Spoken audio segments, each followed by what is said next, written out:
सिंगरौली में एनटीपीसी में ग्रामीण महिलाओं के लिए प्रशिक्षण कार्यक्रम शुरू। साबुन और मोमबत्ती बनाने के लिए कर रहे हैं प्रशिक्षित। सिंगरौली एनसीएल दूधी चुआ परियोजना प्रबंधन की लापरवाही, 2 अलग अलग स्थानों पर गंभीर सड़क हादसे, दोनों घटनाओं में वाहन पूरी तरह से क्षतिग्रस्त। उज्जैन में चिंतामन गणेश मंदिर में शाही जत्रा का आयोजन, हजारों श्रद्धालुओं ने दर्शन करके लिए आशीर्वाद। किसानों ने फसल अर्पित करके की अच्छी फसल की कामना। टांडा में झोला छाप, बंगाली डॉक्टरों के खिलाफ कार्रवाई, बंगाली डॉक्टर के क्लिनिक सील, झोला छाप, डॉक्टरों में मचा हड़कंप। और टांडा में भ्रष्टाचार के विरुद्ध लोकायुक्त की सख्त कार्रवाई, रिश्वत लेते रेंजर को किया गिरफ्तार, 2 लाख रुपये रिश्वत लेते किया गिरफ्तार। नमस्कार, बहुत स्वागत है आप सभी का। मैं हूं आपके साथ ज्योति यादव। सिंगरौली एनटीपीएस के सीएसआर योजना के तहत वनिता समाज शक्ति नगर के सहयोग से ग्रामीण महिलाओं के लिए साबुन और मोमबत्ती बनाने का प्रशिक्षण कार्यक्रम उद्घाटन 8 अप्रैल को स्थानीय वनिता समाज एनटीपीसी सिंगरौली में किया गया। इस कार्यक्रम के मुख्य अतिथि के रूप में वनिता समाज की अध्यक्षा पीयूषा अकोटर और उपस्थित थी और ये 5 दिवसीय विशेष प्रशिक्षण कार्यक्रम 8 से 12 अप्रैल 2025 तक आयोजित किया जा रहा है, जिसमें कुल 35 ग्रामीण महिलाएं लाभान्वित हो रही हैं। इस पहल का उद्देश्य ग्रामीण महिलाओं को आत्मनिर्भर बनाने के साथ साथ उन्हें स्वरोजगार से अवसर प्रदान करना है, जिससे वे आर्थिक सशक्तिकरण की दिशा में आगे बढ़ सके। तो सिंगरौली से ये खबर आप तक पहुंचा रहे हैं, जहां पर देखिए महिलाओं को किस तरीके से सशक्तिकरण उनको दे सके, किस तरीके से उनको इंडिपेंडेंट बना सके, इसको लेकर यहां पर उनको टीचिंग दिया जा रहा है, प्रशिक्षण किया जा रहा है। और साथ ही साथ आपको ये भी बताते चले कि यहां पर 35 ग्रामीण महिलाओं को प्रशिक्षित किया गया और साबुन और मोमबत्ती बनाने के लिए किस तरीके से इसे बना सके, इसके बारे में जानकारी यहां पर दी गई है। और इसका उद्देश्य यही है कि महिलाएं जो हैं वो किस तरीके से इंडिपेंडेंट हो सके और आत्मनिर्भर जो है वो महिलाएं बन सके, और जिसके लिए ये प्रशिक्षित शिविर का आयोजन किया गया है। Singrauli NCL northern coalfields limited की दूधी चुआ परियोजना में 2 अलग अलग स्थानों पर गंभीर सड़क हादसे हुए। दोनों घटनाओं में वाहन पूरी तरह से क्षतिग्रस्त हो गए। हालांकि सौभाग्यवश चालक बाल बाल बच गए। स्थानीय सूत्रों का कहना है कि परियोजना में सटिम माल के उठाव और ग्रेड के हेराफेरी का खेल जोरों से चल रहा था। ओवरलोडिंग के चलते इस तरह की दुर्घटनाएं आम होती जा रही हैं। परियोजना में सुरक्षा मानकों की लगातार अनदेखी की जा रही है, जिससे जान माल को लगातार खतरा बना हुआ है। और जब इस मामले में एनसीएल प्रबंधन से प्रतिक्रिया लेने की कोशिश की गई तो अधिकारी मौन साधे रहे। तो देखिए, आपको बताते चले कि यहां पर फिर से एक दुर्घटना जो है वो देखने को मिला है, जहां पर 2 अलग अलग स्थानों पर गंभीर सड़क हादसे जो हैं वो देखने को मिले हैं। और ये तस्वीरें भी जहां पर एनसीएल दूधी चुआ परियोजना प्रबंधन की लापरवाही जो है वो साफ नजर आ रही है कि किस तरीके से यहां पर लापरवाही की वजह से ये दुर्घटना घटित हुई है। और यहां पर प्रशासन जो है वो पूरी तरह से बेसुध होता हुआ, यानी कि पूरी तरह से यहां पर प्रशासन की लापरवाही साफ नजर आ रही है, जिसकी वजह से ये सड़क हादसा हुआ और दोनों घटनाओं में वाहन जो है वो पूरी तरह से क्षतिग्रस्त हो गए।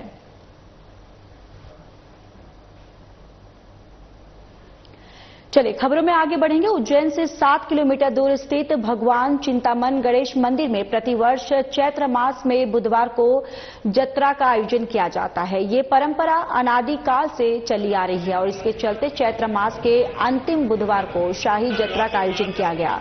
सुबह 4 बजे मंदिर के पट खुलने के बाद भगवान चिंतामन का पंचामृत अभिषेक कर आकर्षक श्रृंगार किया गया और इसके बाद दर्शन का सिलसिला शुरू हुआ, जो रात तक चलता रहा। इस दौरान हजारों श्रद्धालुओं ने चिंतामन गणेश के दर्शन किए, तो वहीं किसान भी अपनी फसल का एक हिस्सा भगवान को अर्पण कर अगली फसल अच्छी होने की कामना करते हुए नजर आए।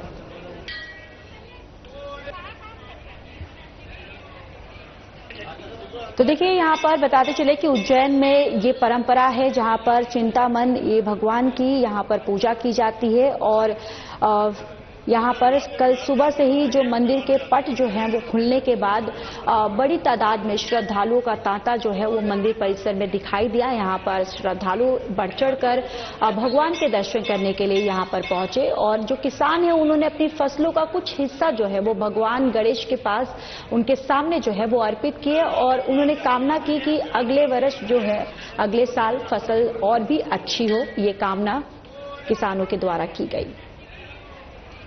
जो चैत्र मास संपूर्णता की ओर है और चौथी जत्रा है, आज इसको शाही जत्रा के स्वरूप में मनाया गया है। भगवान गणपति का पंचामृत अभिषेक और विशेष श्रृंगार करके श्रद्धालुओं के लिए भगवान गणपति को तैयार किए हैं कि जो भी लोग श्रद्धालु अपने मन्नत से वंचित रह गए वो आए और गणेश जी से प्रार्थना करें अपने कार्य सिद्धि की और कार्य सिद्धि भगवान गणपति से कर पाए। छत्तीसगढ़ के बीजापुर जिले से एक बड़ी खबर सामने आ रही है, जहां माओवादियों की ओर से लगाए गए प्रेशर आईईडी के विस्फोट में और आपको बताते चले कि केरूपू 196 बटालियन का एक जवान घायल हो गया। ये घटना बीजापुर के चिनका कोडेपाल इलाके में हुई, जब केरूपू 196 की टीम एरिया डोमिनेशन ड्यूटी पर निकली थी। बताया जा रहा है कि कोडेपाल नाले के पास माओवादियों ने प्रेशर आईईडी लगाया था और इस ब्लास्ट में बीडीएस टीम के जवान के दोनों पैरों में गंभीर चोटें आई है। घायल जवान को इलाज के लिए जिला अस्पताल बीजापुर में भर्ती करवाया गया। तो वहीं घटना के बाद इलाके में सर्चिंग ऑपरेशन तेज कर दिया गया है। सुरक्षा बल हर पहलू से मामले की जांच कर रहे हैं और आसपास के क्षेत्र में तलाशी अभियान जो है वो भी पूरी तरह से यहां पर जारी है। फिलहाल घायल जवान की स्थिति खतरे से बाहर है।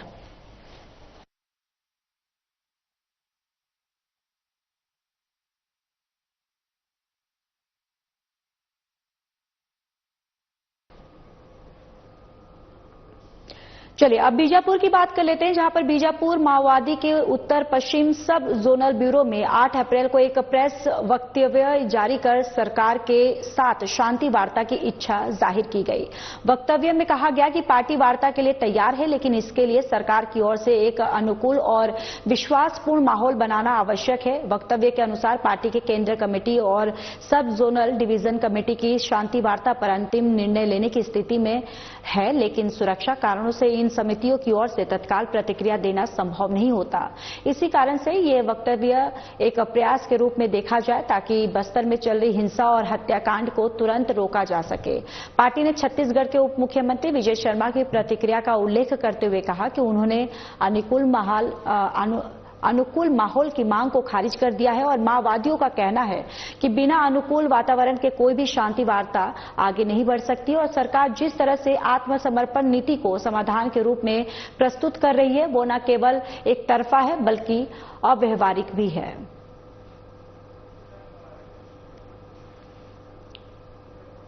खबर धार जिले के टांडा से है, जहां झोला छाप बंगाली डॉक्टरों पर स्वास्थ्य विभाग ने कार्रवाई की है।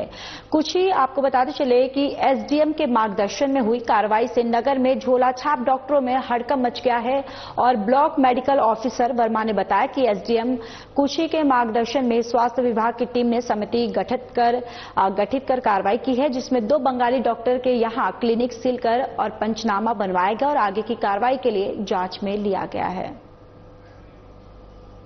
तो देखिए टांडा से ये खबर आप तक पहुंचा रहे, जहां पर बंगाली डॉक्टरों पर यहां पर शिकंजा जो है वो कसा गया है और कई ऐसे बंगाली डॉक्टर के क्लिनिक है जिस पर छापेमारी की गई है, जिससे बंगाली डॉक्टरों के उनके में यहां पर हड़कंप जो है वो मच गया है, क्योंकि कई ऐसे उनके क्लिनिक है जहां पर छापेमारी की गई है और जहां पर छापेमारी के दौरान अनियमितताएं पाई गई हैं और कहीं ना कहीं अब यहां पर पूरी तरह से बंगाली जो झोला छाप जो डॉक्टर हैं उनमें पूरी तरह से हड़कंप मचा हुआ है। एक डर का माहौल जो है वो देखा जा रहा है और यहाँ पर बंगाली डॉक्टरों के क्लिनिक पर छापेमारी करने के बाद कई ऐसे क्लिनिक है जिसको सील कर दिया गया है।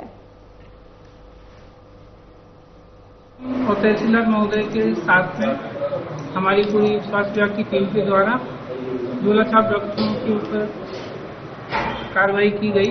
इसमें से दो झोल की गई, जिनमें नाम अनंत विश्वास और निरपन 2 हैं। इनके अनंत विश्वास की तो हमने पूरे मेडिसिन वगैरह उनकी डिग्री की जांच की और उसके बाद उनका क्लिनिक को सील कर दिया गया और आगे कार्रवाई एसडीएम महोदय के रूप में निर्देशानुसार की जाएगी। और इनकी खबर लगती शायद और बाकी लोग चले गए, तो अब समय समय पर ये कार्रवाई हमारे से जारी रहेगी और जो गरीब लोगों से गलत उनका ट्रीटमेंट करके और पैसे वसूल रहे हैं उनके खिलाफ शासन की तरफ से, कलेक्टर साहब की तरफ से निर्देशित कार्रवाई की जाएगी। महानिदेशक लोकायुक्त योगेश देशमुख ने भ्रष्टाचार के विरुद्ध सख्त कार्रवाई की है। इस दौरान 2 लाख रुपए रिश्वत लेते हुए आरोपी को पकड़ा है। मिली जानकारी के अनुसार आरोपी वन विभाग एरिया में 3 किलोमीटर रोड के निर्माण का ठेका पीड़ित ने लिया था और वहीं इस एरिया में रोड बनवाने के एवज में वन विभाग के रेंजर वैभव उपाध्याय ने रिश्वत की मांग की है और काम को रुकवा दिया है। तो वही इसकी सूचना जब लोकायुक्त को मिली तो कार्रवाई करते हुए आरोपी को गिरफ्तार किया है।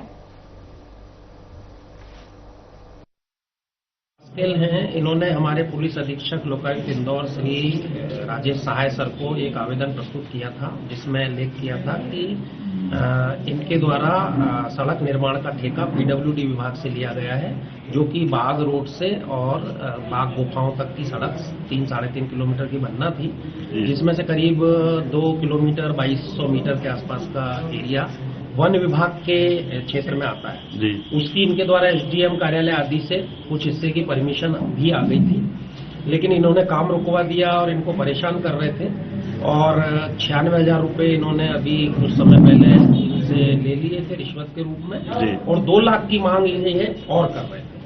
तस्दीक कराई गई, तस्दीक में ये शिकायत सही पाई कि हाँ पैसे की डिमांड श्री वैभव उपाध्याय जो कि रेंजर हैं इस क्षेत्र के फॉरेस्ट के, इनके द्वारा की जा रही है। तो आज ये राशि देने का तय हुआ और इन्होंने 2 लाख में से 1 लाख रुपए आवेदक ने आज देना तय किया। इनको बुलाया गया तो इन्होंने कहा मैं थोड़ी देर में ऑफिस पहुंचता हूं। जैसे ही ऑफिस आए आवेदक को हमने भेजा, आसपास हमारी लोकायुक्त की टीम तैनात थी। जैसे ही 1 लाख रुपए इन्होंने ग्रहण कर अपनी टेबल पर अपने बैग के नीचे रखवाए, ऐसे ही आसपास तैनात लोकायुक्त टीम ने इनको रंगे हाथ पकड़ लिया। आम आदमी पार्टी के पूर्व जिलाध्यक्ष राजेश सोनी ने कहा कि मध्य प्रदेश शासन के राजस्व देने वाला सिंगरौली जिला प्रदेश में भले ही 1 नंबर पर है, लेकिन सिंगरौली जिला आज भी कई विकसित जिले से पिछड़ा हुआ है और 4,000 करोड़ रुपए का राजस्व देने वाला सिंगरौली में कोई मल्टी स्पेशलिटी अस्पताल न होने के कारण सिंगरौली जिले के लोग उपचार के लिए जबलपुर, वाराणसी या तो नागपुर जैसे शहरों में जाने के लिए मजबूर हैं। सिंगरौली जिले में जरूरत के हिसाब से सड़क न होने के कारण लगातार सड़क दुर्घटना से मृत्यु हो रही है, जिसके कारण कई परिवारों ने अपने घर के सदस्यों को खो चुके हैं।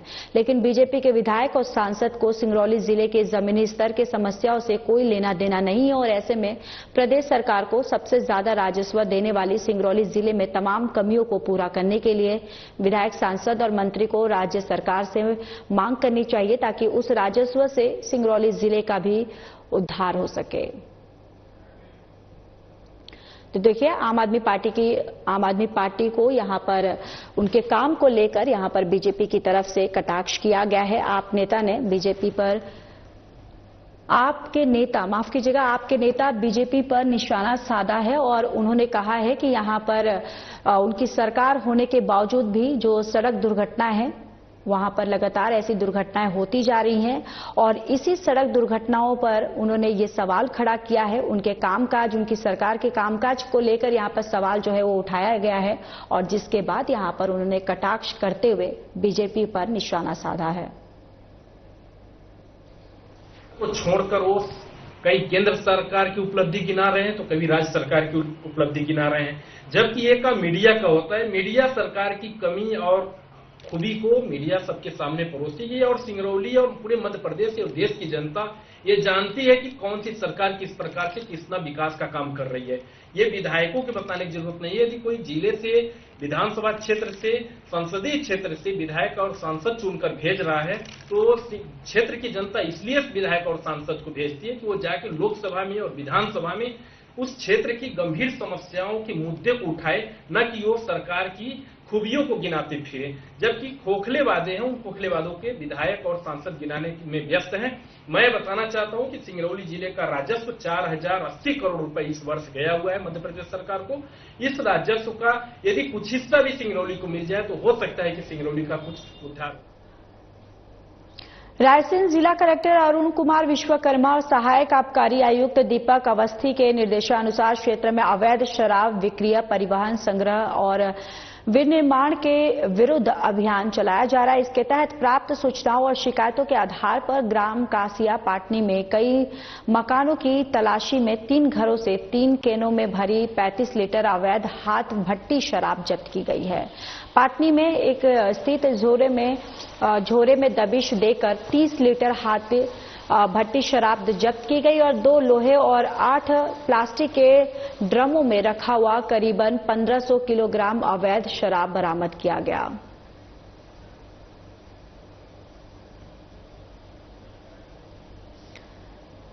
तो बरेली से ये खबर आप तक, जहां पर अवैध शराब पर शिकंजा जो है पुलिस ने कसा है और यहां पर जब छापेमारी की गई थी तो 1500 किलोग्राम शराब जो है वो अवैध यहां पर पाया गया, जिसके बाद पुलिस ने इस शराब को जब्त कर लिया है और लगातार ऐसे अवैध शराबकारियों पर भी पुलिस जो है वो लगातार छानबीन कर रही है, शिकंजा जो है वो कस रही है और अभियान जो है लगातार जारी है, जिसके तहत ये अवैध शराब यहां पर छापेमारी के दौरान पाई गई है और लगभग 1500 किलोग्राम ये शराब जो है यहां पर जब्त किया गया, जिसके बाद पुलिस ने जब्त करने के बाद अब आगे की कार्रवाई जो है वो अमल में लाएगी।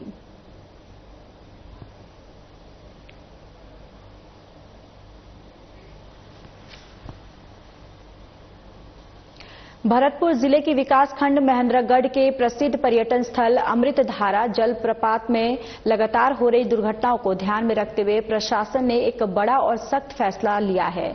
अनुविभागीय और दंडाधिकारी लिंगराज सिदार ने इसके लिए आदेश जारी किया है। जलप्रपात के निचले हिस्से और खाई से लगे ऊपरी हिस्से को अब प्रतिबंधित क्षेत्र घोषित कर दिया गया है।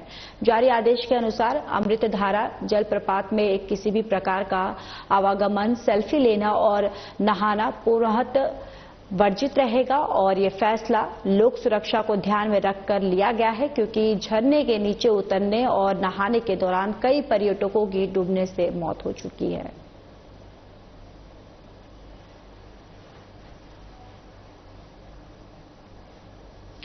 मलाजखंड भारतीय स्टेट बैंक के काउंटर पर बैठे कैशियर और कर्मचारी आराम से अपने चेयर पे बैठे रहते हैं और काउंटर के सामने बैंक के काम से आई हुई जनता कई घंटे खड़े रहती है और परेशान हो जाते हैं, लेकिन यहां कर्मचारियों को इसका होश तक नहीं होता।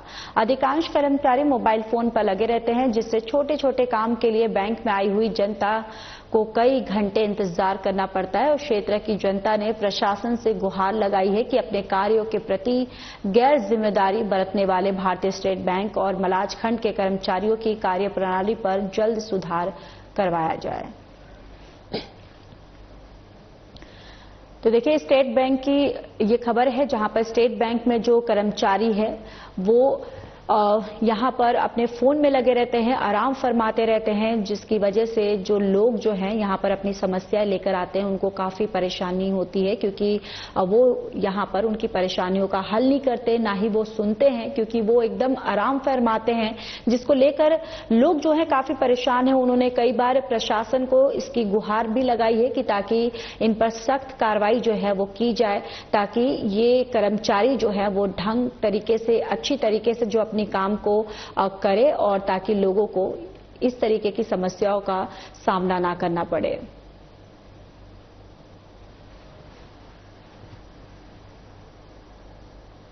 सिंगरौली जिले के बरगवा थाना क्षेत्र अंतर्गत गोनरा बाजार में अवैध शराब की बिक्री जोरों पर की जा रही है और स्थानीय लोगों ने बताया कि गोनरा में पुलिस चौकी होने के बावजूद भी शराब भट्टी से दिन दहाड़े लोग बाइक पर भारी मात्रा में शराब लेकर जाकर ग्रामीण क्षेत्रों के किराना दुकानों पर सप्लाई करते हैं। लोगों ने बताया कि अवैध नशा तस्करी में लोग बेहिचक दिन दहाड़े शराब तस्करी में लगे हुए हैं। लोगों ने पुलिस पर सवाल खड़ा करते हुए कहा कि पुलिस द्वारा इस नशा तस्करों से बड़ी रकम वसूली जाती है और जिसे लेकर अवैध नशा तस्कर दिन दहाड़े शराब की तस्करी करते नजर आ रहे हैं। आप सवाल उठा रहे हैं, बात सच है, जो कि हमारे यहाँ कई पिकअप ऐसे हैं कि 100 से प्लस अंदर से लेके बाहर तक लटके हुए रहते हैं और ये पूरी तरीके से प्रतिबंध नहीं हो पा रहा है।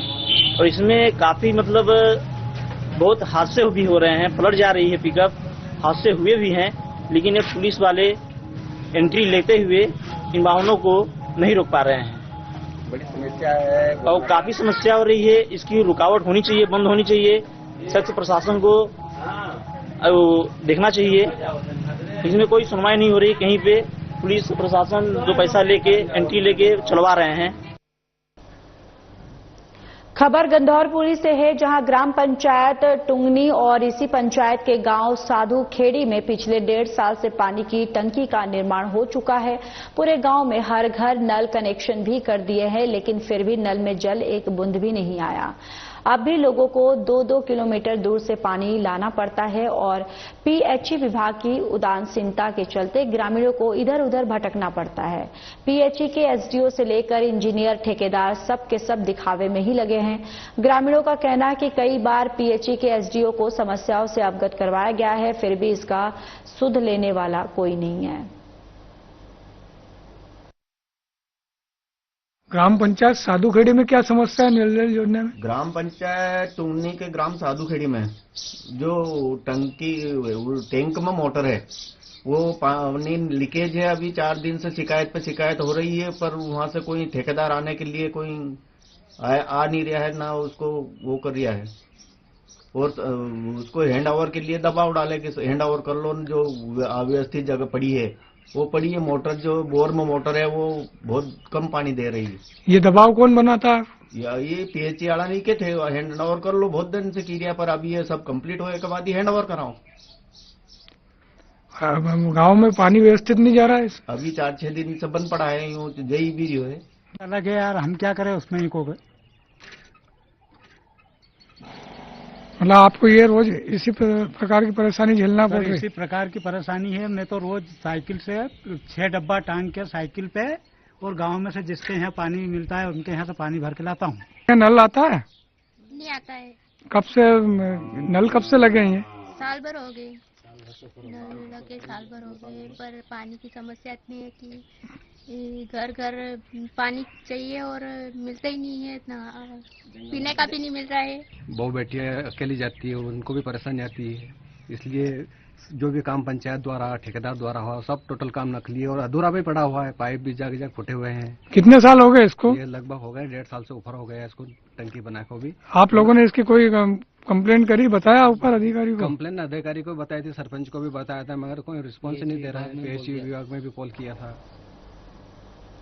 क्षेत्र का प्रसिद्ध छिंद धाम स्थल, जहां हर साल की तरह इस साल भी हनुमान जन्म उत्सव को लेकर व्यापक रूप से तैयारी की जा रही है। हनुमान जन्म उत्सव पर मंदिर में दर्शन के लिए लगभग 1 लाख से भी अधिक श्रद्धालु दादा के दरबार में दर्शन करने के लिए पहुंचते हैं। छिंद मंदिर अध्यक्ष कृष्ण कुमार रघुवंशी के द्वारा हनुमान जन्म उत्सव पर महानगरों से भजन गायकों को बुलाया जाता है। इस बार भी प्रसिद्ध भजन गायक हनुमान जन्म उत्सव पर प्रस्तुति अपनी देंगे और कार्यक्रम को लेकर मंदिर को दुल्हन की तरह सजाया गया है। श्रद्धालुओं के लिए विशेष व्यवस्थाएं कराई गई हैं। धर्मशाला में श्रद्धालुओं को रुकने के लिए मंदिर समिति के द्वारा जगह दी जाएगी।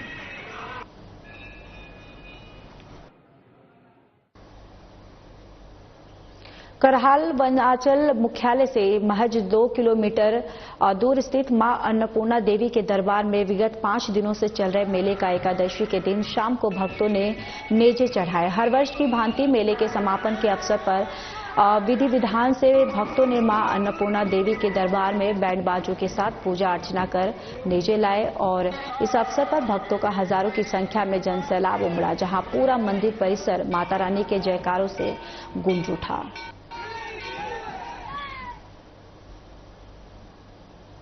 बहुचर्चित परिवहन घोटाले में मुख्य आरोपी सौरभ शर्मा को कोर्ट से जमानत मिलने के विरोध में सीतामऊ ब्लॉक कांग्रेस ने विरोध प्रदर्शन शुरू कर दिया है।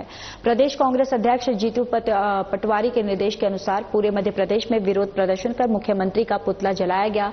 सीतामऊ ब्लॉक कांग्रेस ने सीतामऊ के महाराणा प्रताप चौराहे पर मुख्यमंत्री का पुतला दहन कर जमकर हंगामा किया। जिसके गाड़ी से 52 किलो सोना मिलना और करोड़ों की संपत्ति जब्त होना और उसके बाद उसको जमानत मिलना, यह निश्चित ही कहीं न कहीं दर्शाता भारतीय जनता पार्टी की उसमें मिली भगत है। मैं मीडिया के माध्यम से आपसे कहना चाहता हूं कि यदि ईमानदारी से जांच हुई तो निश्चित ही इस कांड में भारतीय जनता पार्टी के बड़े बड़े नेता इस कांड में शामिल हैं। मैं कहना चाहता हूं कि जिस व्यक्ति को जमानत मिली तो किस आधार पर जमानत मिली। लोकायुक्त की रिपोर्ट को रोका गया। लोकायुक्त के ऊपर भारतीय जनता पार्टी के द्वारा। चलिए, इस बुलेटिन में इतना ही। बाकी देश और दुनिया की तमाम बड़ी खबरों के लिए जुड़े रहिए हमारे साथ। नमस्कार।